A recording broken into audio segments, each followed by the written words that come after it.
शोषित इनकलाब पार्टी के प्रदेश अध्यक्ष बने असहाब अंसारी ने पत्रकारों से बातचीत करते हुए कहा कि अगर पॉलिटिकल हिस्सेदारी की अगर कोई पार्टी बात करता है, कोई व्यक्ति बात करता है, वो है नागमनी कुशवाहा जी। जी हाँ, इन्होंने कहा पत्रकारों से बातचीत के दौरान कि अगर आप चाहते हैं कि हमारी हिस्सेदारी, हमारी आवाज़ की बुलंद हो तो शोषित इनकलाब पार्टी को मजबूत करें, हमारा हाथ मजबूत करें, हम आपके अधिकार के लिए लड़ेंगे और आगे लड़ते चले जाएंगे। आप 15 साल जदयू को देखें, 15 साल आरजेडी को देखें, एक बार शोषित इनकलाब पार्टी को ज़रूर देखिए, एक बार ज़रूर आजमाइए, क्योंकि 2024 का चुनाव बहुत महत्वपूर्ण है और इस चुनाव में मुसलमानों का अस्तित्व, मुसलमानों की खासियत, पॉलिटिकल हिस्सेदारी को ज़रूर जांची जाएगी।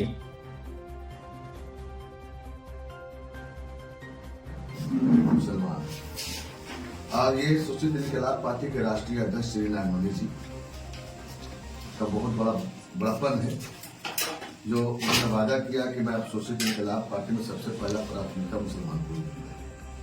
और जब शोषित इनकलाब पार्टी बनाया तो पहला प्रदेश अध्यक्ष मुसलमान को बनाया और दूसरा भी बिहार प्रदेश का अध्यक्ष मुसलमान को बनाया। किसी कारण कहिए या जैसे भी हो, तीसरा अध्यक्ष मोहम्मद असहाब अंसारी मुझे बनाया, लेकिन मुसलमान को बनाया।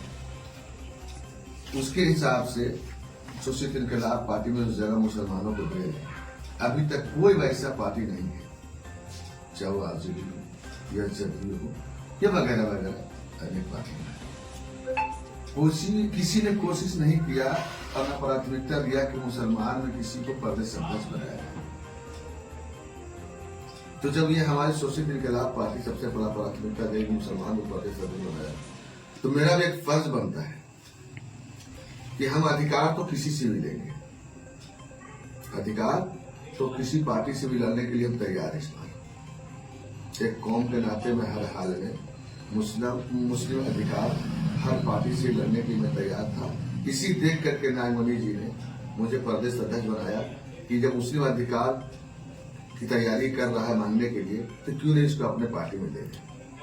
तो हमारी तैयारी ये है कि पूरे मुस्लिम को मैं अपने तरफ से रिक्वेस्ट करूंगा कि भाई आप जदयू को भी देखा, राजद को भी देखा, कांग्रेस को भी देखा, एक मौका इनको भी दिया जाए।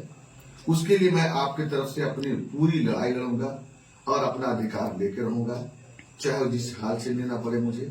मैं आपके लिए जद्दोजहद करूंगा, लेकिन एक ताकत मुझे मिलेगी आप लोगों की तरफ से, तभी मैं वहां पे लड़ पाऊँ। कहीं ना कहीं आप ये बोलना चाह रहे हैं कि पॉलिटिकली जो हिस्सेदारी जितनी पार्टी अभी तक है, जितनी थी, जो शोषित इनकलाब दे रही है, कुछ दूसरी नहीं दे सकती। दूसरी नहीं दे सकती, आगे दिया ही, उम्मीद कैसे किया जाए।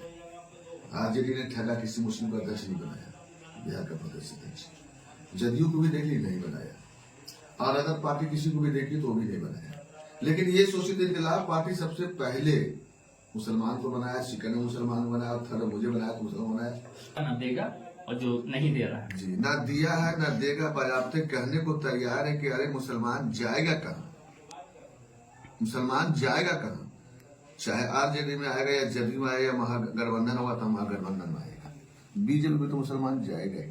तब आप इस पे क्या बोलना चाहेंगे जब ये लोग कह रहे हैं कि मुसलमान जाएगा कहाँ? तो जी, इसीलिए मैं अपने भाइयों से इल्तिजा करूंगा, दरखास्त करूंगा, मैं घर घर जाऊंगा और एक ही दरखास्त करूंगा जो आपकी इज्जत और सम्मान देता है, जो आपको मजबूर समझ रहा है कि जाएंगे कहां।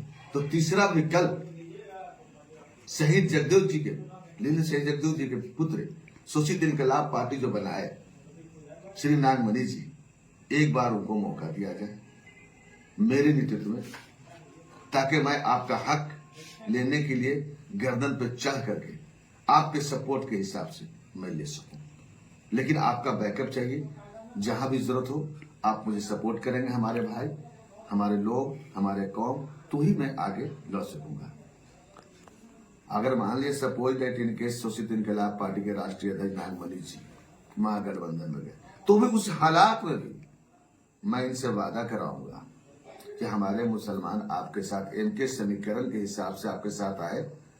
अब आपके फादर शहीद जगदेव जी के नक्शे कदम पर आपने चला तो लोग इस सोच करके आए और मेरे कहने पर आए, तो आप पहले वादा कीजिए कि आप लोगों के जैसा तो नहीं हो जाएंगे, तो ही अपने कौम को मैं आपके साथ दूंगा। और नहीं तो शोषित इनकलाब पार्टी के प्रदेश अध्यक्ष हूं, रहूंगा जब तक चलेगी। और विधानसभा मैं अपने प्रखंड इमामगंज के निवासी हूँ। मैं इमामगंज से पहले रणनीति तय करूंगा। इसमें जब गाँव बाय गाँव एक मुस्लिम का सम्मेलन करूंगा। पंचायत लोग गाँव में क्या कहता है, मीटिंग कहता है, पंचायत कहता है, उसको मैं सम्मेलन करता हूँ। हम लोग आपस में गाँव से उठ के पंचायत में जाऊंगा, पंचायत से उठ के प्रखंड में जाऊंगा, और प्रखंड से उठ करके एक विधानसभा पे काम करूंगा। और जब विधानसभा एकजुट हो जाएगा तब मैं एक सम्मेलन करूंगा, और विधानसभा से फिर लोकसभा पर एक सम्मेलन करूंगा, और लोकसभा सम्मेलन करके फिर गया गांधी मैदान में सम्मेलन करूंगा, और उसके बाद मैं अपना शक्ति प्रदर्शन जाकर के पटना गांधी मैदान में दिखाऊंगा हर पार्टी को कि शोषित इनकलाब पार्टी के साथ मुसलमान है और रहेगा। लेकिन श्री नागमणि जी भी इस बात को सोच ले कि इतना मेहनत कर रहा है मुसलमान, आपके पीछे समय दे रहा, तो उसके अधिकार चाहिए, वादा से खिलाफ ना हो। ये हम अपने मुस्लिम भाइयों को वादा तो आप ये कहना चाह रहे हैं कि वादा से खिलाफ नहीं होने देंगे नागमणि जी? किसी भी हाल में। और मुझे उम्मीद है कि आज तक जो वादा किए हो राज्यसभा के मेंबर के टाइम में, जब मुसलमान से कोई मतलब नहीं था उनको, उस टाइम वो राज्यसभा के मेंबर थे, वोट नहीं दिया, तो उस टाइम वो निभाए। और जब 17 लोकसभा से चुनाव लड़े तो जितना मुसलमान सपोर्ट किया उतना निभाए हो। आप प्रदेश अध्यक्ष है पूरे पार्टी के जी, लेकिन आपके बातों में ज्यादातर कौन की बात आ रही है? बिल्कुल। क्या दलित भी है और भी समुदाय के लोग हैं, उनके बारे में आप क्या सोचते हैं? हाँ, ये सबसे पहली बात तो मैं आपको बोल के चला गया हूं कि ये पार्टी इनके समीकरण के हिसाब से बन रही है और उसी के नक्शे कदम पर चलेगा।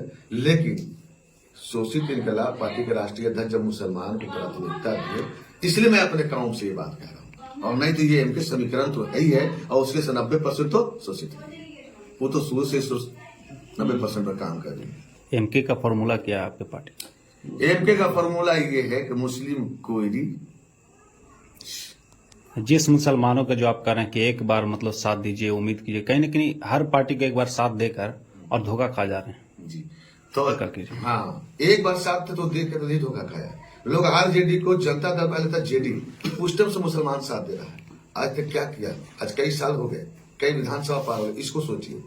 जदयू को कई साल हो गया, उसको देखिए। मैं तो एक बार कह रहा हूं, और उसके पहले आप देख चुके हैं, जब ये इनके फादर को भी देख चुका लोग कि कैसे वो चले। उसके बाद नागमणि को भी देख चुके, राज्यसभा के मेंबर थे, जब किसी के मोहताज ही नहीं थे, किसी के वोट से नहीं जीते थे, तभी मुसलमान को ही लेके चले।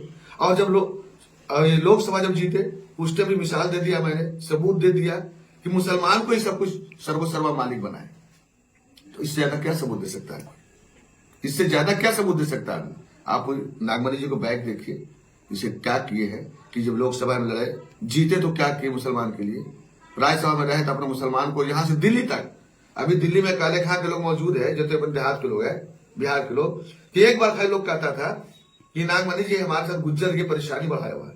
नागमणि पूरे एकदम कमांडो फोर्स के साथ 10 गाड़ी से लेकर पहुंच जाता था और कहता था मैं नागमणि जिंदा हूं जब तक बिहारियों को परेशानी नहीं होगी। और खास करके गया जिला के लोगों से इतना सपोर्ट किए, कभी 100 नाम मैं गिनती कराऊंगा कि जो लोग जाते थे और हर वक्त 24 और जिस वक्त उनको खाली कह दिया जाए कि आपको वहां पर आना जरूरी है, क्योंकि हमारा उससे इज्जत बनेगा, सम्मान बनेगा दिल्ली वालों की नजर में। ये जनाब पहुंच जाते थे जब राज्यसभा के मेंबर थे। और लोकसभा जब जीते तो बता तो दिया सर्वसर्व मालिक किसको बनाए? अल्लाह मालिक साहब को बनाए। तो मुसलमान को तो लेके चल रहे थे। एक मौका अगर नहीं देंगे तो हमसे बात सारा फरमान है कि नहीं? सबको दिया तो एक मौका तो दिया गया, जा सकता है किसी भी हाल में। और उसके लिए फिर मैं कह रहा हूं ना, साहब अंसारी ये वादा कर रहा ना कि नागमणि किसी भी हाल में इस बात को बदल देगा, ये हमें हमारी मुझ से बाहर की बात है। क्योंकि कम से कम 20 साल तो मैं देखा हूं, 20 साल से आप उनके साथ जब से वो राज्यसभा के मेंबर रहे। अभी सोच ली उस टाइम बिहार झारखंड अलग नहीं हुआ था। अब कितना किसको देखा जा सकता है? तो एक मौका अगर कोई मांगता है तो देना चाहिए इंसान को। मेरी तो यही सोच है, अपने लोगों से यही रिक्वेस्ट है, और मैं गांव गांव जाऊंगा, अपने लोगों से रिक्वेस्ट करूंगा, और वो अपने लोगों से वो रिक्वेस्ट कर रहे हैं इनके समीकरण के हिसाब से चुनाव मैदान में एकदम झंडा फहराया, लड़ा जाएगा एकदम इनके समीकरण के हिसाब से ही ये चुनाव में उतरेंगे।